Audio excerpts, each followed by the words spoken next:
एक कवि था मेरा पड़ोसी जो घर के नीचे रहता था, बात भी करता था तो जैसे वो कोई कविता कहता था। उस बंधु का हंसना गाना सब कुछ कविता में होता था। छींक मारता था कविता में, कविता ही में वो रोता था। सभी दूर रहते थे उससे, पर मैं कैसे पिंड छुड़ाता। मुझे जोंक की तरह चिपड़ता जब मैं घर से नीचे आता। डीडीए के फ्लैट के कारण उसे झेलना ही पड़ता था। घर में नीचे नहीं पहुंचता, वो खुद ऊपर आ चढ़ता था। कभी पिलाता चाय बेचारा, कभी साथ में केक खिलाता, कभी कभी रसगुल्ले होते, कभी पकौड़े ही ले आता। बीवी से बढ़कर प्यारा था उसको मैं, इकलौता श्रोता। भला आदमी था बेचारा, लेकिन काश कभी ना होता। खैर प्रभु ने सुनी हमारी, वो बेचारा स्वर्ग से धारा। कोई कहता हार्ट फेल से, कोई कहे बीवी ने मारा। इस अवसर पर मुझे बधाई देने पहुंची बस्ती सारी, मगर देखकर मेरी हालत सबको हुआ चंबा भारी। अब मैं कविता में गाता था, अब मैं कविता में रोता था। मतलब ये कि कवि बन गया जो कल तक केवल श्रोता था। मुझसे बचने की यारों ने क्या सुंदर तरकीब निकाली। मेरी तुलना साहिर, नीरज, आनंद बख्शी से कर डाली। मुझसे बोले आपके गीतों में महके हैं सुर्ख गुलाब, मगर सुनाकर हम ना समझो को क्यों करते हो इन्हें खराब। इनको टीवी सेंटर भेजो या फिल्मों में करो ट्राई। तुम कह दो तो हम बॉम्बे की टिकटें तुम्हें मंगा दे भाई। उनका इतना प्यार देखकर मेरा किलो खून बढ़ गया। जय धर्मेंद्र की बोली और फिल्म सिटी की ट्रेन चढ़ गया। जब मैं बॉम्बे सेंट्रल पहुंचा, जैसे ही सामान उतारा, मुझे देखकर दौड़े सारे, खाली हुआ स्टेशन सारा।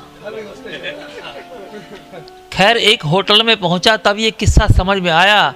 अरे कवि है, इससे बचना, किसी ने पीछे था चिपकाया। तो वहां मैंने एक कार खरीदी और ड्राइवर ले चला घुमाने।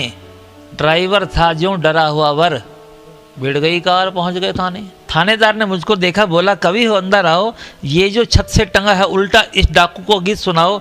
सभी सजाएं दे बैठे हम, कुछ कम वक्त नहीं बतलाता। अरे ऊपर से आया है डंडा, मदद करो कुछ तुम ही भ्राता। तब मैंने कुछ गीत सुनाए। डाकू चीखा बंद करा दो, मुझे उड़ा दो गोली से, तुम पर ना इतनी बड़ी सजा दो। मेरे गीतों के डर से तब डाकू ने सब कुछ बतलाया। थानेदार ने चाय पिलाई, लेकर कार में होटल आया। भटका मैं कभी अंधेरी में तो जा पहुंचा चैम्बूर, कभी जा मिला कभी देवानंद से, ढूंढे रणधीर कपूर कभी। जिनका था मैंने नाम सुना, उन सबको जाकर देख लिया। उस क्रांति दूत मनोज कुमार को भी आजमा कर देख लिया। सब सिर्फ तसल्ली देते थे, कोई ना काम दिलाता था। ये कल का भावी गीतकार मन में घुटकर रह जाता था। जो मुझसे बना किया मैंने, दारा सिंह की भी मालिश की, शत्रुघ्न ने भी ना पूछा जिसके जूतों की पालिश की। एक रोज एक प्रोड्यूसर ने अपने बंगले पर बुलवाया, मैं तुम्हें चांस दे सकता हूँ पर खर्च करो थोड़ी माया। मैं बोला मेरे पूज्य बाप, जो कहो वही कर सकता हूँ, बस गीत फिल्म में आ जाए, मैं जीते जी मर सकता हूँ। वो बोला बेटा ठीक है, तब 10 लाख रुपये ले आओ, आएंगे गीत फिल्म में कब, वो सिचुएशन सुनते जाओ। मैंने कहा सुनाइए। तो बोला वो चौपाटी पर गुलशन ग्रोवर अमिताभ को मारेगा जनाब, अमिताभ पलट कर मारेगा उसे आपके गीतों की किताब। चौपाटी पर गुलशन ग्रोवर अमिताभ को मारेगा जनाब, अमिताभ पलट कर मारेगा उसे आपके गीतों की किताब।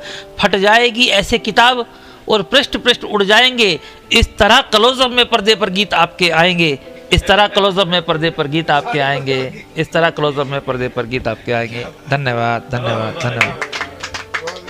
क्या बात है।